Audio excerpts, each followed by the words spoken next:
Salam alaikum Azulflaoun, bonsoir.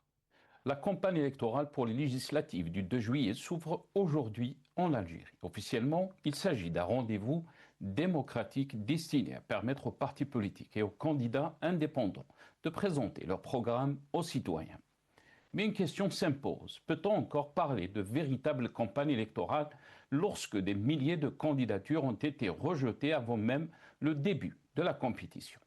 Depuis plusieurs semaines, les partis de l'opposition dénoncent ce qu'ils considèrent comme une exclusion massive de leurs candidats. Le FFS, le RCD, le MSP, le Parti des travailleurs et de nombreux indépendants accusent les autorités d'avoir transformé le processus électoral en une vaste opération de filtrage politique. Au cœur de la polémique, l'article 200 de la nouvelle loi électorale, dont l'interprétation a conduit à l'invalidation de près de 3000 candidatures. L'autorité nationale indépendante des élections, ANI, affirme de son côté que ces rejets résultent principalement du non-respect des nouvelles dispositions légales. Une explication qui peine toutefois à convaincre une partie importante de la classe politique. Pour beaucoup, l'ampleur des invalidations ne relève plus de simples erreurs administratives, mais d'un mécanisme visant à réduire la concurrence électorale et à écarter les voix jugées dérangeantes.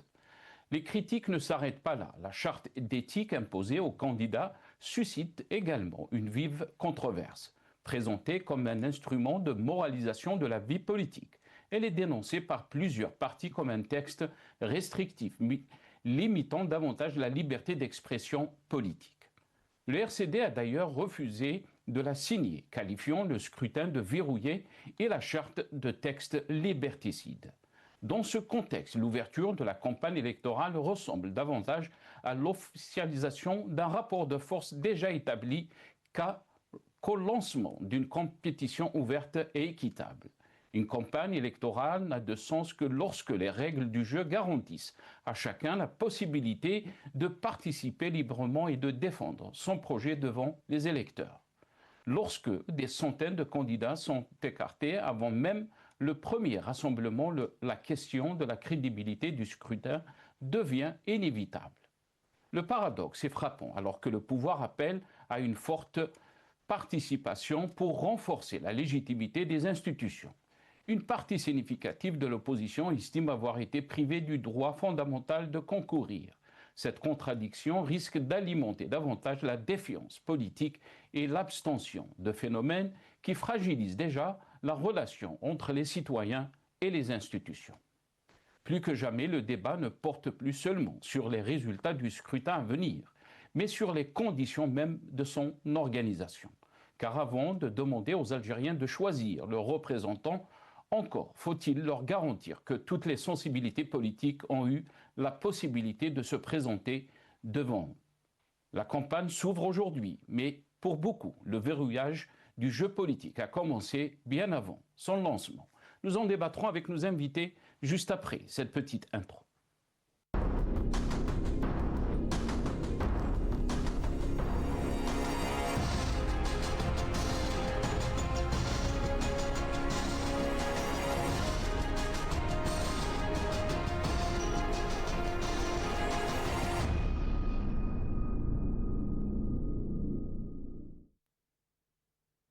Législative du 2 juillet, peut-on encore parler de campagne électorale? C'est le titre de notre émission pour ce soir. Et pour en parler, j'aurai le plaisir d'avoir avec nous ce soir Athmane Mahzouz, président du RCD. Il sera avec nous depuis Alger par téléphone. Il est avec nous, je pense. Athmane Mahzouz, bonsoir. Merci beaucoup d'avoir accepté l'invitation. Bonsoir. Merci également de m'avoir invité. Bonsoir à tous les téléspectateurs de NATV.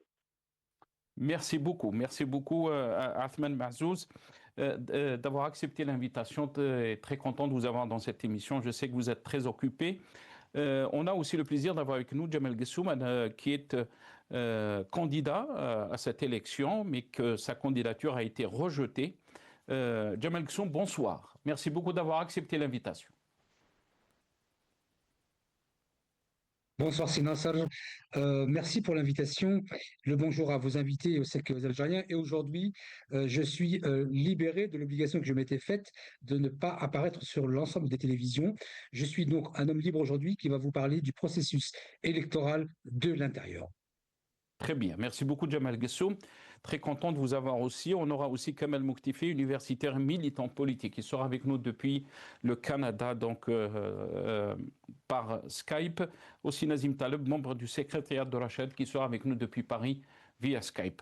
Athman Mahzouz, très rapidement, je vais commencer avec vous, mais avant de vous donner la parole, quelques titres donc de la presse nationale concernant donc les élections et le début de cette campagne électorale, donc aujourd'hui officiellement, le début de la campagne électorale. Et on va commencer avec l'APS qui a titré législative l'ouverture de la campagne électorale au menu de la presse nationale.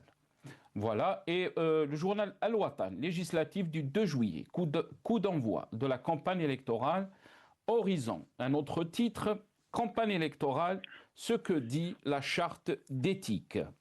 Le journal Le Matin d'Algérie en ligne, législative, le RCD boycotte la charte de l'ANI et dénonce un scrutin verrouillé. Et on termine avec ce titre de Maghreb émergent, charte électorale, le RCD dénonce un texte liberticide et refuse de le signer.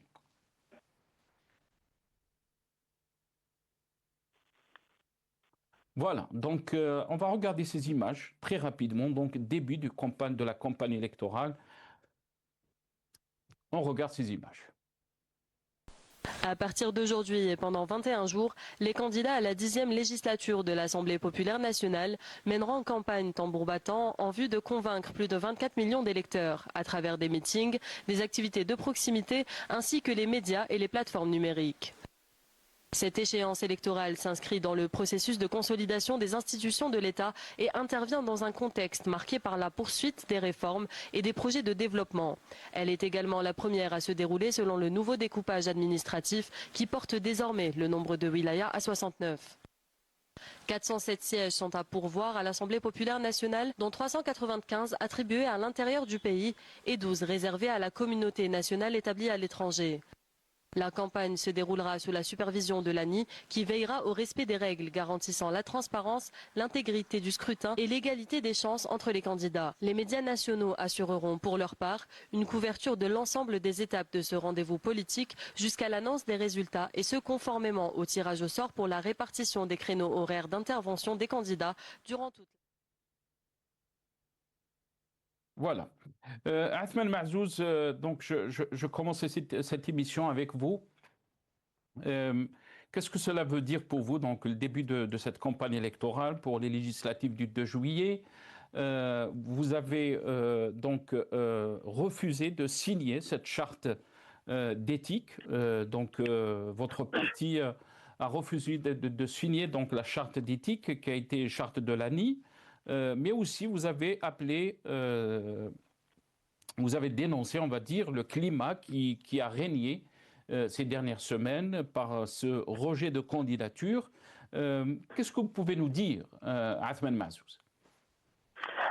Merci encore une deuxième fois pour cette invitation. Je voudrais d'abord rappeler le contexte dans lequel intervient cette élection-là et revenir même pas trop dans le détail sur ce qu'a vécu le parti depuis maintenant le début de la préparation des élections. Il faudrait que l'on rappelle que le parti a subi des attaques de toutes parts, des exclusions, notamment de candidatures. On a connu presque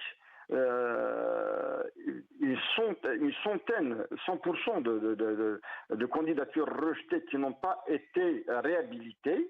Nous sommes l'un des rares partis à connaître en fait cette attaque frontale, notamment de ceux qui sont en charge de l'organisation de ce scrutin. Maintenant, si l'on veut revenir justement sur cette charte d'éthique qu'il présente comme charte d'éthique, charte électorale, effectivement, c'est une charte qui a été sortie à la dernière minute pour la proposer à ceux qui étaient présents dans la salle, c'était au CIC, afin qu'ils s'engagent sur un certain nombre d'engagements. Heureusement que notre représentant qui a été dépêché là-bas, il m'a fait part justement de certaines dispositions qui sont dans cette charte-là, qui sont contraires d'abord à la liberté d'expression, qui sont contraires à toute démocratie réelle qui puisse réellement guider cette campagne électorale. Effectivement, à l'intérieur de cette charte-là, il est dit qu'un parti politique, qu'un candidat ne doit pas critiquer l'action du gouvernement. Et si nous allons faire campagne et ne pas critiquer l'action du gouvernement, quoi faire alors? Qui critiquer alors? Il est dit à l'intérieur qu'on ne peut même pas également critiquer les autres concurrents. Et ça, c'est gravissime. C'est gravissime. Ceci a tout l'air de ne pas être une campagne électorale qui devrait être menée par des concurrents. Nous avons déjà vécu ça lors de l'élection présidentielle passée, où nous avons eu un chef d'État très destiné pour réoccuper le poste de président de la République, et les deux concurrents qui se sont tus. Et à aucun moment on les a entendus critiquer quoi que ce soit de l'action du chef de l'État. Et ça, c'est vraiment gravissime. Ça a tout l'air d'une campagne qui n'a aucun goût, qui n'a aucune... qui n'a aucun goût, Athmane Mahzouz, qui n'a aucun goût, ou un scrutin, vous l'avez qualifié de verrouillé, ou qui n'a aucune crédibilité, puisque vous dénoncez... Il n'a aucune crédibilité, effectivement. Nous le dénonçons parce que, à la manière dont sont gérées effectivement ces élections, dont sont préparées, on est face à une fraude massive en amont.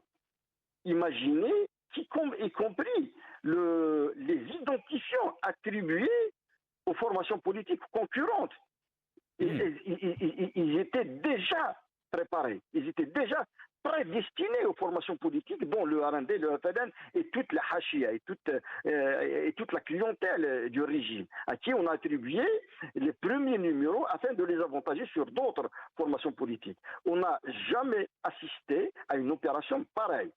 Tous les partis politiques présents là-bas étaient au courant que ce n'était pas un tirage au sort destiné pour en fait distinguer les formations politiques qui vont concourir durant cette élection-là. Et je le dis que ces formations politiques-là ont failli à l'éthique, ont failli à l'engagement envers leurs militants, parce qu'ils n'ont pas dénoncé une opération de fraude qui a été préparée et exécutée durant cette plénière-là. Mais la question aussi, très rapidement, Athmane Mahzouz, ceux qui vous reprochent de participer donc à ce scrutin, vous l'avez dit vous-même que c'est un scrutin qui est verrouillé. Il y a de la fraude en amont, et on est en train de voir donc à cette charte de l'éthique, vous l'avez dit qu'on ne peut même pas donc critiquer la politique du gouvernement, ou critiquer donc la politique du chef de l'État Abdelmadjid Tebboune, ou critiquer même les autres candidats. Qu'est-ce qui en reste donc pour cette campagne électorale et même pour ce scrutin? Pourquoi le RCD a pris la décision de participer dans un climat pareil? D'abord, le RCD, je vous le rappelle, n'acceptera jamais ce qu'il fasse une campagne électorale sans pour autant critiquer l'action du gouvernement. Nous allons le faire et le faire publiquement. Ça, ce n'est pas à eux de nous dicter le discours à tenir ou bien la campagne à mener. C'est vrai que l'on doit respecter les personnes qui vont concourir, mais ceux qui sont en charge de la gouvernance du pays, ceux qui sont en charge de l'exécution de certaines décisions doivent justement être jugés par rapport à leur bilan. Et nous allons le faire durant cette campagne électorale-là. Nous avons effectivement refusé de signer cette charte-là, et nous l'avons fait publiquement, et nous l'avons dénoncé publiquement, à d'autres de le faire également. Parce qu'il est inacceptable pour nous à ce que l'on aille faire une campagne électorale sans pour autant revenir sur la faillite à laquelle il nous a mené ce gouvernement, à laquelle nous a mené ce système-là. Nous allons faire notre campagne justement, et nous allons la mener de manière offensive, critique, mais également nous allons faire des propositions de sortie de crise. Maintenant, vous dites que pourquoi participer au RCD? Cette décision-là, elle revient aux instances du parti. Et vous savez tous comment le RCD a vécu ces dernières années-là. C'était des attaques récurrentes. C'était un acharnement presque quotidien contre le parti. Ils veulent nous effacer de l'espace public après nous avoir effacés de l'espace médiatique. Et maintenant, nous allons résister, nous allons faire la proximité. Nous n'allons pas compter sur les médias, les médias publics, ni les médias inféodés. Nous avons déjà tenu des années sans intervenir aucune fois dans leurs médias. Ce n'est pas aujourd'hui que 2 minutes, 3 minutes d'intervention dans leurs médias qui vont changer la donne. Nous sommes des militants de terrain, nous allons essayer de faire de notre mieux. C'est vrai que nous partons amoindris parce que tout simplement, je l'ai dit, nous partons avec une fraude massive en amont. Nous partons amoindris, notamment avec le nombre de listes du parti qui ont été éliminées. Nous étions au départ présents sur 33 wilayats. Or que le gouvernement n'a pas voulu à ce que les parrainages soient faits de manière légale, soient faits de manière assouplie. Et nous étions le seul parti à avoir demandé à ce que ces parrainages-là soient faits à travers une plateforme. Et pourtant, ils avaient dédié une plateforme pour l'inscription sur le fichier électoral. Et je tiens à rappeler, par exemple, Mélenchon, qui avait collecté ces parrainages. Il avait atteint des milliers, des centaines de milliers en 2 jours. Et pourquoi ne pas le faire? Parce qu'ils avaient peur que les Algériens se mobilisent et donnent des parrainages à des personnes crédibles, à des véritables opposants. Et ceux-ci, ils le savent. C'est pour ça qu'ils avaient refusé justement d'ouvrir une plateforme dédiée exclusivement justement à la collecte de ces parrainages-là. Si nous avions eu droit à une plateforme pour les souscriptions de parrainage, on aurait pu être présent dans toutes les wilayas du pays et à l'étranger. Maintenant, on se retrouve, y compris dans les wilayas et les circonscriptions à l'étranger, on nous a éliminés. En France, on nous a éliminés, toutes les listes sont éliminées. On a pu échapper à une seule circonscription, c'est celle des Amériques, et c'était difficilement qu'on a pu la préserver. Mais sinon, dans plusieurs autres wilayas, nous n'avons pas pu effectivement avoir des listes. C'est parce que tout simplement, il y a un acharnement inédit contre le parti, et ça continue jusqu'à aujourd'hui. Et c'est ça ma question. Nous avons choisi le chemin de la lutte, et nous allons continuer sur cette voie-là. Nous allons continuer, vous êtes en train de dire, Athmane Mahzouz, mais comment, face donc à ce verrouillage inédit de la scène politique algérienne? On parle d'un parti politique comme le RCD, qui est traité de sorte, mais pas que, puisque même des partis qui sont d'habitude proches donc, du pouvoir ont eu donc, leur candidat donc, ou leur candidature rejetée. Qu'est-ce que le RCD peut faire face à ce verrouillage politique? Quel est l'avenir donc d'un parti politique d'opposition comme le RCD en Algérie? Vous savez, vous venez de le dire, effectivement, les autres partis n'ont pas connu cet acharnement-là que nous avons connu. Allez voir, par exemple, le RND, le FLN, le FFS, les autres partis politiques. L'essentiel des candidatures ont été repêchées.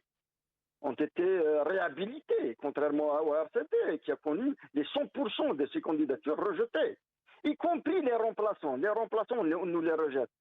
C'est pour vous dire cet acharnement-là, inédit, que nous n'avons jamais connu depuis l'ouverture démocratique.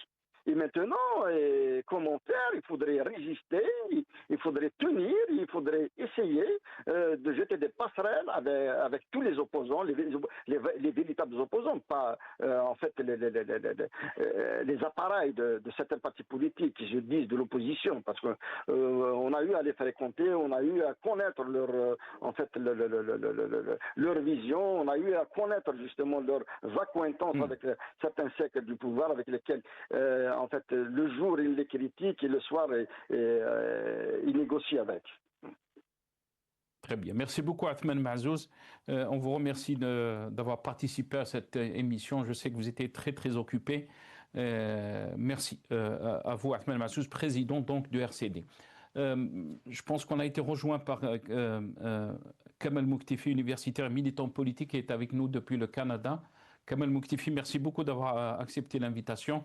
Très content de vous avoir, mais aussi, j'aperçois aussi notre ami Nazim Taleb, membre du secrétariat de Rached, qui est avec nous depuis Paris. Merci à vous deux, et très content de vous avoir dans cette émission. Jamal Ghessoum qui est avec nous aussi. Jamal Ghessoum, je vais commencer avec vous très rapidement. Et, bien sûr, j'aimerais qu'il y ait, on va dire, un échange entre vous et surtout si vous voulez rebondir par rapport à ce que vous êtes en train de dire. Vous avez cette liberté, bien sûr. Jamal Ghessoum, votre candidature a été rejetée. On a bien sûr entendu le président du RCD et la situation donc, que vit notre pays sur la scène politique. Aujourd'hui, donc, c'est le début de la campagne électorale pour ces législatives prévues le 2 juillet. Qu'est-ce que vous pouvez nous dire parce que je vous ai contacté plusieurs fois pour vous inviter donc, à participer à nos émissions, mais vous avez donc, vous m'avez dit que vous ne pouvez pas, vous devez attendre donc, cette décision concernant le rejet de votre candidature. Qu'est-ce que vous pouvez nous dire? Tout d'abord, oui, effectivement, je m'étais imposé, si vous voulez, un droit de réserve le temps du processus électoral. C'est une question éthique et morale. Et d'ailleurs, vous avez dit que ma candidature a été rejetée, oui, et j'ai été d'ailleurs le seul candidat en France à avoir publié le rejet, car je dois de la transparence aux personnes qui auraient supposément voté pour moi. Tout d'abord, ce que j'aimerais dire, c'est que je présente toutes mes félicitations aux partisans de l'Algérie française qui se trouvent de l'autre côté de la Méditerranée en Algérie. Pourquoi? Parce que les autorités algériennes ont placé le processus électoral algérien à Paris et Île-de-France sous souveraineté française. Et je m'en explique, et je m'en suis assez expliqué sur les réseaux sociaux, en l'occurrence que l'ANI, l'autorité nationale indépendante des élections, il faudrait d'ailleurs retirer le mot indépendante, a nommé un coordinateur qui est un élu politique français, qui est élu depuis 2020, qui s'est représenté à des élections dans la ville de Moissy-Crémaillère en Seine-et-Marne et qui a gagné les élections en mars dernier. Et par conséquent, cette personne, ce n'est pas une attaque personnelle, mais à 9h du matin, il met l'écharpe bleu-blanc-rouge et à 10h, il est au consulat général de Paris pour signer au nom de la République algérienne démocratique et populaire des décisions de rejet. C'est inédit, c'est un transfert de souveraineté vers les autorités françaises. Ce que j'aimerais dire également, et là, je m'adresse. D'ailleurs, j'ai fait une vidéo où je m'adressais directement au président de la République il y a de cela 3 jours, en lui demandant d'agir immédiatement. Le lendemain soir, ce coordinateur a été démis de ses fonctions. Toujours est-il que j'ai tellement à dire qu'il va falloir me canaliser sinon et m'arrêter et ne pas hésiter à m'arrêter. Hein. C'est la première fois que cela m'arrive. C'est que la question qui se pose, c'est que l'ANI et les services de renseignement en Algérie font des enquêtes sur tous les candidats, ce qui est tout à fait normal. Moi, j'ai eu le motif que 90% des candidats ont eu, c'est connu du grand public pour relations suspectes. Je dis simplement aux services de renseignement, si vous avez fait des enquêtes et que vous avez sorti des motifs tels que celui-ci, partie et moi à la cour d'appel par le biais de mon avocat, on a demandé au juge de nous sortir le motif exact. Et non, il ne s'agit pas d'avoir des accusations non fondées. Par contre, je félicite les services de renseignement pour avoir produit leur rapport, mais par contre, j'aimerais bien voir le rapport qui a été fait sur cet élu politique français à qui le transfert de souveraineté algérienne a été fait. C'est scandaleux, c'est un retour à 1962 et j'ai dit, et je le redis, pour celles et ceux qui se sont élevés contre mes propos, l'Algérie est bien devenue française. C'est grave ce que vous dites, Jamal Gessoum. Bien sûr, on va laisser nos amis Kamal Mouktefi, mais aussi Nazim Talib, s'ils veulent, bien sûr, réagir par rapport à ce que vous êtes en train de dire. Le motif, Jamal Gessoum, juste pour comprendre, les motifs du rejet de votre candidature, vous avez dit des relations suspectes. Oui, je ne sais plus comment on le dit, Ma'arouf, A'mal Mejbouha. Donc connu pour des relations suspectes, surtout que je n'ai jamais pris un dinar en Algérie, je n'ai jamais eu quoi que ce soit en Algérie. Et donc c'est le motif qui a été invoqué. Et quand on demande au juge de la cour d'appel qu'il faut préciser le motif exact pour lequel s'est fondé l'ANI pour refuser ma candidature, ils sont incapables de le dire, mais pour le coup, je ne suis pas le seul dans ce cas. C'est l'ensemble des candidats rejetés pour le 90%. Est-ce que vous vous rendez compte? Et là, c'est absolument extraordinaire. Il y a une liste qui a été annulée à Paris-Île-de-France, toujours, où une personne a été rejetée pour le motif, écoutez bien, parce que c'est tout à fait extraordinaire, personne trop introvertie. Et donc, j'ai dit au président de la République, c'est bien maintenant, vous êtes psychologue. C'est-à-dire que vous avez tellement l'envie de prendre soin de nos candidats que vous avez envoyé des psychologues pour déterminer un rejet pareil. Personne trop introverti. Donc, nous avons des psychologues à l'ANI qui effectuent ce genre de mission. C'est tout à fait extraordinaire. Très bien, restez avec nous. D'ailleurs, excusez-moi, juste je précise un point. C'est que si j'avais sur mon père, Allah yarhamou, c'était un moujahid. Il était chargé à Nanterre dans le 92 de récupérer des fonds pour le FLN. Uqsimu billah, uqsimu billah, uqsimu billah. Si j'avais su que je déposais mon dossier auprès d'un élu de la politique française, je ne l'aurais jamais fait. Kamal Mouktefi, si vous voulez bien sûr réagir, on va essayer de ne pas trop prendre beaucoup de temps parce que je sais que j'aimerais avoir le maximum de vous quatre, de vous trois, pardon. Kamal Mouktefi, on a bien sûr... oui, allez-y, je vous en prie. Juste deux points, et puis c'est rapide. Juste par rapport à l'intervention du président du RCD, Ahmed Mazouj, que je salue, parce qu'il a mis à nu une autre pratique du pouvoir, après avoir mis à nu le pouvoir par rapport à l'article 200 donc de la loi électorale, et qui vraiment, finalement, a été alerté par le Conseil constitutionnel et tout ça, mais malgré ça, ils savent pourquoi ils l'ont créé. Ils l'ont créé pour créer, justement, rejeter des candidats, comme il vient de le dire M. Gessoum, que c'est pour des raisons mchbouha et tout ça. Donc, ça, à ajouter à cela, c'est la charte de la compromission. Moi, je l'appellerai la charte de la compromission, laquelle a été soumise au parti pour la signer à l'intérieur, où on demande au parti de ne pas, soi-disant, durant la campagne électorale, critiquer le bilan de Tebboune. Donc, ne pas critiquer... c'est-à-dire que, voilà, allez-y, juste présentez vos visages et le peuple va choisir. Ça me rappelle le FLN. Ça me rappelle le FLN d'avant 90, où on n'a pas le droit de critiquer Chadlin et Boumdienne, on se présente aux élections législatives. Et voilà, c'est un changement de visage pour assurer une certaine continuité. Donc voilà un peu Maintenant, revenons à ces motifs de rejet. Ces motifs de rejet des candidats, ces motifs de rejet, en 2021, personne ne savait, personne n'avait parlé parce que ces élections étaient passées de manière discrète, parce qu'il y avait un boycott quasi total et tout ça. Regarde la participation aujourd'hui de certains opposants qui ont le courage de déposer le dossier et tout ça, comme M. Gessoum et les gens du RCD, les gens d'Alger, de Tizi Ouzou, Hamoud Boumdine et Saklik, les gens qui ont été dans le Hirak. Leur participation a révélé a révélé encore une autre fois, a créé un débat. Nous le savons, les élections, c'est le pouvoir qui va les gagner, va choisir ses députés, mais ça nous a permis de créer tout un débat et de montrer encore une autre fois que ce régime de Tebboune n'est pas pour instaurer une Algérie nouvelle, mais c'est pour assurer la continuité, garder le même système avec les mêmes pratiques. Regarde l'article, ça fait maintenant deux semaines qu'on débat de ça et ça confirme et ça maintient le peuple dans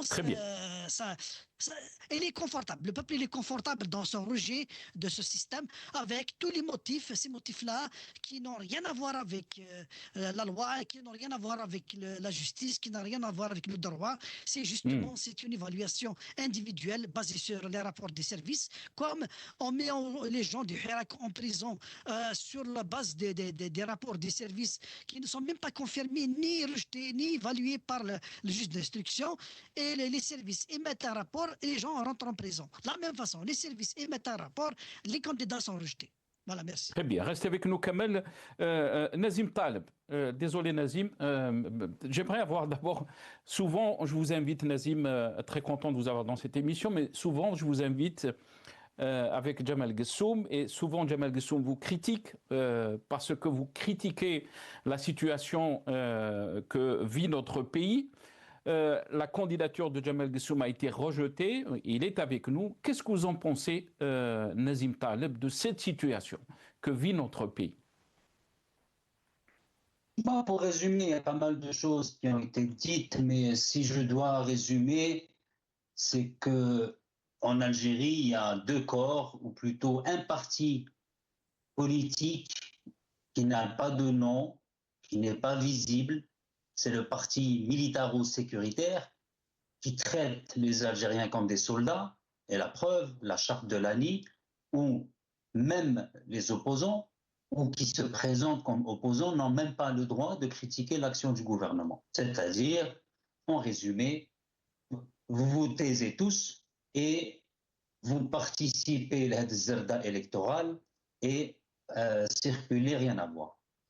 Et de l'autre côté, vous avez un autre corps qui est constitué d'Algériennes et d'Algériens qui refusent massivement, d'une manière très généralisée, ces élections, qu'elles soient celles-là ou les précédentes, comme on l'a vu pendant les élections présidentielles, où les Algériens l'ont boycotté massivement. Et là, ça vous montre premièrement qu'il y a un divorce consommé, inéluctable, irrémédiable entre la classe dirigeante en Algérie, pour ne pas dire une mafia, et le peuple algérien. Le reste, c'est un cirque. Quand on parle de partis politiques, quand on parle de charte, quand on parle de l'ANI elle-même, l'ANI elle-même qui a annoncé Tebboune à 95%, 94% pour revenir finalement à moins, où elle a annoncé un taux de participation et le lendemain c'est un autre. Au fait, voilà, le reste c'est un cirque. Jamel Gessoum, moi je ne le critique pas en tant que personne, moi je le critique sur ses positions. Et je constate que, excusez-moi Jamel Gessoum de cette pique, mais je ne peux pas m'empêcher. Il n'a pas, Monsieur Gessoum, chaque fois il dit tahiyya al-jaysh, et ben voilà, ça ne lui a pas servi à grand chose, malheureusement, parce que le jeu il est verrouillé, et je ne le dis pas contre la personne de Monsieur Gessoum, je le dis d'une manière générale, le système il est verrouillé, et l'Algérie va de plus en plus s'enfoncer dans un climat qui me paraît irréversible, parce que encore une fois, quand vous avez un divorce qui est complètement consommé. C'est quoi ce climat, Nazim? C'est quoi ce climat? Un climat complètement liberticide. Un climat où vous ne pouvez pas exprimer la moindre des critiques. Et vous avez vu, c'est Nasser, qu'il y a des gens qui se font emprisonner 5, 7 ans, 8 ans, 12 ans pour une critique. Vous avez une Algérie qui est gouvernée par le mensonge. Quand vous avez des ministres ou même le président qui parle d'exportation, comme si l'Algérie était devenue du jour au lendemain la 10e puissance mondiale. Et quand on voit les chiffres que les exportations algériennes ne vont même pas atteindre 45 milliards sur l'année, avec un déficit commercial qui va avoisiner les 14, les 15 milliards, l'Algérien, effectivement, il vit dans un climat où le discours et ce qu'il vit aujourd'hui, c'est complètement différent. Quand vous avez des statistiques qui parlent d'une inflation à 1,1, alors que la sardine, elle était avant le Eid à 1600 dinars, vous avez un décalage. Quand vous avez un salaire de 18 000, pardon, le SMIC, il est à 24 000, le net peut-être 20 000, et que vous avez le Kibch l'Eid à 12 millions, 14 millions, 15 millions, il y a un décalage tellement important entre ce qui est dit à la télé et par ce régime mafieux et liberticide et dictatorial. Parce que moi, ça me fait même rigoler quand on parle de l'Algérie démocratique et populaire. Elle n'est ni populaire ni démocratique. Elle est élitiste et elle est dictatoriale. Encore une fois, c'est ce climat que les Algériens vivent et ils le vivent depuis des années. Le Hirak n'a été qu'une expression parmi d'autres expressions qui ont eu lieu avant le Hirak, mais qui vont aussi avoir lieu après le Hirak, parce que les gens n'en peuvent plus de ce régime qui, malheureusement, mène l'Algérie vers l'abysse. Très bien. Restez avec nous, Nazim Taleb. Jamal Kessoum, si vous voulez rebondir par rapport à ce qu'a dit notre ami Nazim Taleb, vous êtes libre. Mais pour beaucoup d'observateurs, mais aussi pour Nazim Taleb, la question est très inquiétante, cette évolution du verrouillage de la scène politique, mais aussi c'est qu'on ne sait plus comment l'Algérie est gouvernée et quel est l'avenir de notre pays dans ce climat pareil. Moi, sincèrement, je n'ai jamais connu un sentiment où il n'y a plus de liberté, où il n'y a plus de partis politiques, où il n'y a plus de politique, tout simplement. Jamal Kessoum.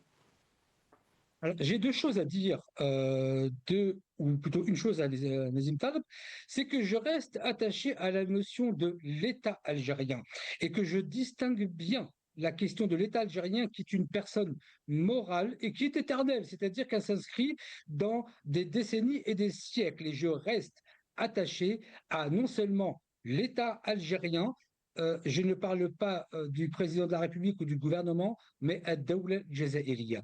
Je reste attaché à son unité et pour traverser tous les défis qui nous attendent. Ce qui ne m'empêche pas, à moi, d'avoir des positions qui peuvent aller à contresens des intérêts, je dirais, du président Tebboune ou de son gouvernement. Je reste et je garde ma liberté de parole de ce point de vue. Mais le socle même de mon idéologie ou de mon idée, c'est la question de l'État algérien. Je ne remettrai jamais en question la question de l'État algérien, encore moins à l'étranger. Et si j'ai le courage de le faire, de remettre cela, je le ferai à partir du territoire algérien et pas à partir de l'étranger. Comprendra qui veut. Ensuite, sur la question de l'élection de cette année, moi, j'avais été encouragé sur le déroulement de l'élection de 2021 à laquelle j'avais participé. Et donc, je dois dire, et je le dis et je le redis aujourd'hui, c'est qu'en 2021, les choses s'étaient quand même assez correctement passées. Je parle en France, je ne parle pas en Algérie. Et donc, j'ai été encouragé pour me représenter, mais cette fois-ci avec un parti et le MSP, qui répond plus aux valeurs qui sont les miennes, et donc la liste numéro 5, je le dis pour la publicité. Et donc, j'étais encouragé par 2021. Aujourd'hui, en 2026, personne ne s'attendait, je crois que ça a été dit par M. Moktefi ou la personne du RCD, c'est que l'article 200, qui est aussi vague, a été voté en 2021. Le Conseil constitutionnel avait fait des observations sur le caractère vague des conditions, et ces conditions vagues n'ont pas été modifiées conformément à la demande du Conseil constitutionnel. Il s'est passé 5 ans et on a tous oublié cela, pour être clair. Et ça nous revient à la figure aujourd'hui parce que nous, de manière collective, on n'a pas été assez attentionnés sur cette question.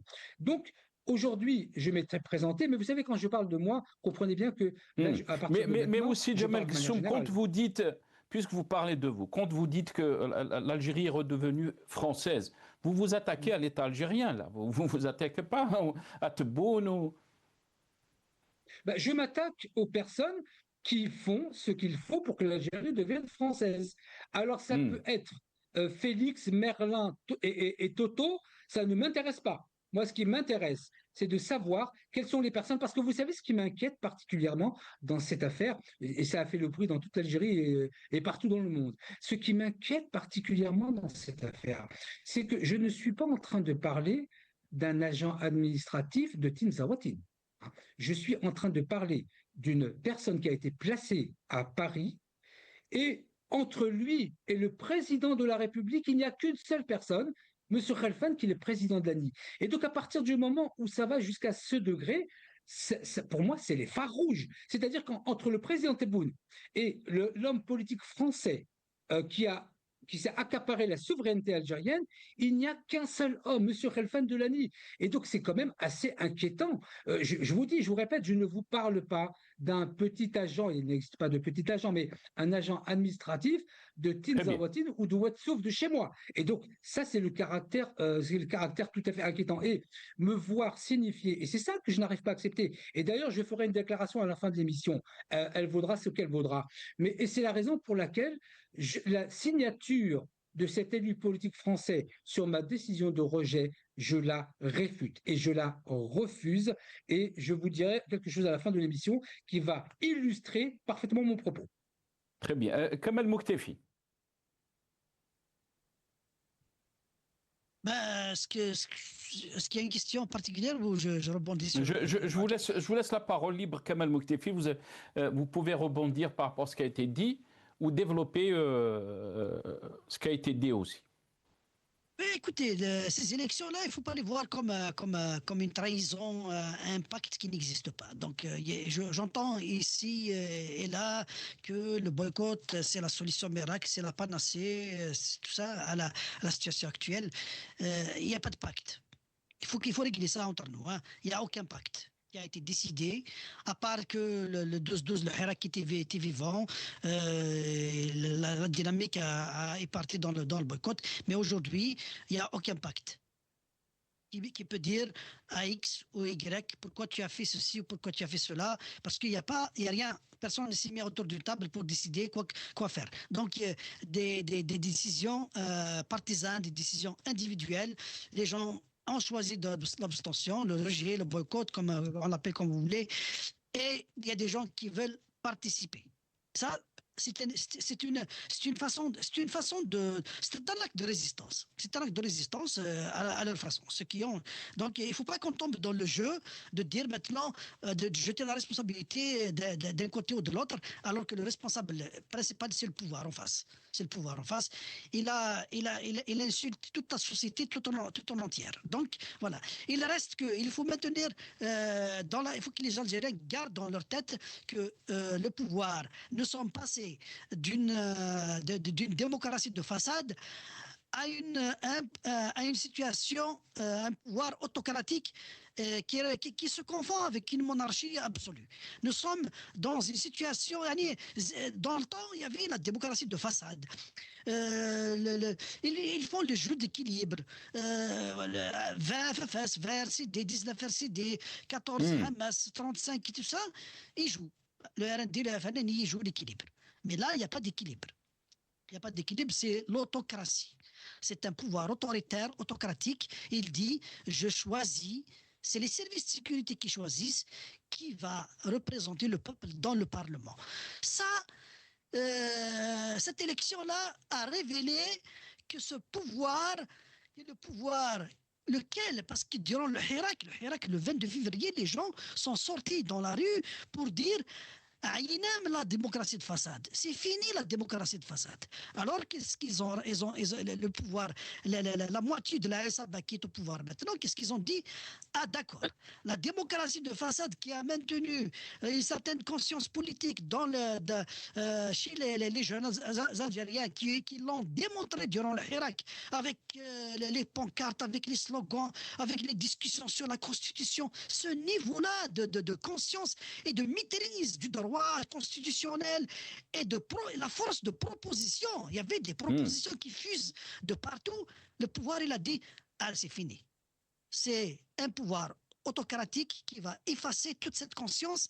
Il n'y aura plus de député qui va parler d'opposition, il n'y aura plus de député qui va dénigrer, qui va dénoncer, qui va critiquer pour éviter de nourrir cette conscience. Il faut la tuer. Voilà le message qu'il faut garder. Ce pouvoir, les généraux qui maintiennent nos pouvoirs, ils ont décidé d'aseptiser la scène politique, d'effacer la conscience politique existante jusqu'à maintenant. Parce qu'ils pensaient que durant la reine Bouteflika, la conscience a disparu. Mais finalement, non. Cette conscience-là les a excités à changer la façade du système, à créer un nouveau régime qui s'appelle le régime autocratique de Tebboune. Il veut tuer la conscience politique, c'est pour ça qu'il ne veut pas de militants, de candidats qui vont arriver au Parlement et vont lui montrer les véritables enjeux à ce pouvoir-là. Ils vont les critiquer devant l'hémicycle et en face du public. Voilà ce qu'il faut retenir. Voilà.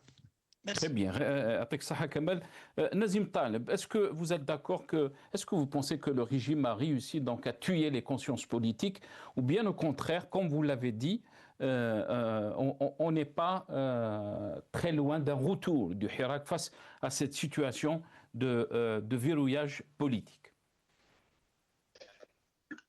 Bon, l'histoire politique des autres nations sont très claires. Quand il y a un verrouillage ou il y a une scission, ou comme je l'ai tout à l'heure dit, un divorce entre la société, les gouvernés et le gouvernant, on connaît très très bien le résultat. Maintenant, est-ce que ça va être sous forme de Hirak? Est-ce que ça va prendre une autre forme? Ça, je ne le sais pas. En tout cas, j'espère, nous, au sein de Rached, que ça sera toujours non violent. Et pour paraphraser M. Gessoum, quand il dit nous, à l'étranger, il faut être en Algérie parce qu'on parle de l'unité de l'État, mais personne n'est contre la déliquescence de l'État algérien. Personne n'a dit, même à l'étranger, je ne crois pas, hein, mis à part peut-être quelques extrémistes, mais je crois que l'unité de l'Algérie nous tient à cœur. Elle a été chèrement payée par nos aïeux. Mais quand on parle d'un État, l'État, il est quoi? L'État, il est fait d'institutions. Un État n'est pas, il s'improvise pas. Un État, il est fait d'institutions. Et ces institutions sont, la base de ces institutions sont le peuple. Donc, quand vous faites des politiques sans le peuple, eh ben, vous avez un État de plus en plus fragile. Et on le voit. Et on le voit. Regardez avant le Hirak 2019 et maintenant, combien de généraux, de colonels, de lieutenants-colonels sont partis en prison? Combien ils ont été torturés? Combien ils ont été rétrogradés? Vous avez les services extérieurs, je crois que dernièrement, c'est la 7e nomination en l'espace de je crois, 5 ans, ce qui est énorme. Est-ce que ça, c'est un État qui fonctionne normalement?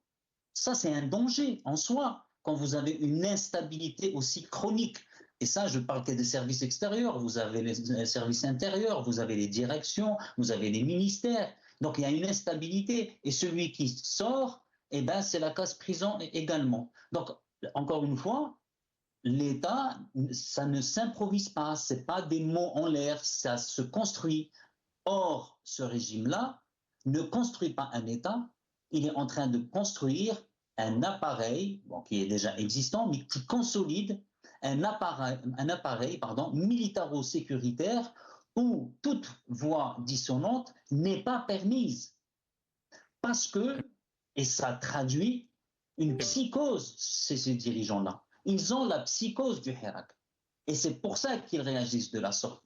Parce que s'ils étaient confiants dans leur politique, confiants dans la prise du pouvoir, dans la mainmise qu'ils ont sur la société, qu'est-ce qu'ils vont sortir une charte où il faut dire, par exemple, où on fait signer, il ne faut pas critiquer l'action du gouvernement. Ça veut dire, ça traduit bien une peur de ce régime qui a vu que ses fondamentaux, sa colonne vertébrale a subi un tremblement de terre peut-être inégalé dans l'histoire de l'Algérie, qui est résumé par le Hirak de 2019 et leur hantise, quand ils se réveillent et quand ils se couchent, de prévenir un Hirak de revenir dans les prochains mois, dans les prochains jours et peut-être dans les prochaines années.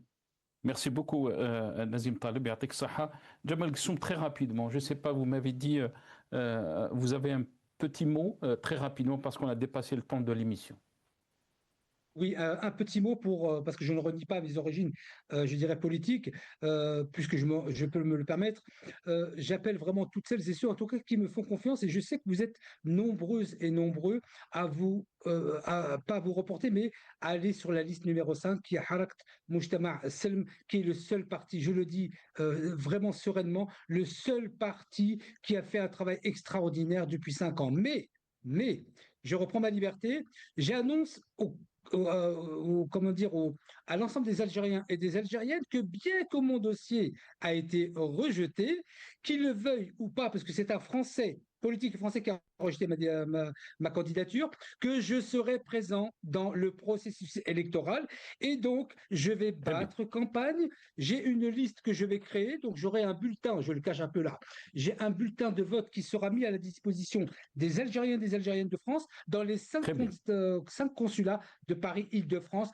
Votez pour celles et ceux qui voulaient boycotter. Les autres, je vous demande instamment et du fond du cœur, allez sur la liste numéro 5. Pour celles qui veulent boycotter, merci Jamal Ghessoum. Peut-être pour vous, mais pour beaucoup d'Algériens, je ne pense pas que c'est le seul parti qui a servi les Algériens politiquement, parce on est en train de parler d'un verrouillage politique. Et on sait très bien que la vraie opposition, malheureusement, ne peut pas s'exprimer en Algérie. On a écouté, bien sûr, au début de cette émission. Mais vous avez raison de le penser. On a écouté au début de cette émission les propos de Athman Mahzouz, le président du RCD. Merci à vous d'avoir participé à cette émission. Jamal Ghessoum, Nazim Taleb, Kamal Mouktefi et Athman Mahzouz, qui était donc avec nous au début de cette émission. Yatikum saha, qawa ala khair.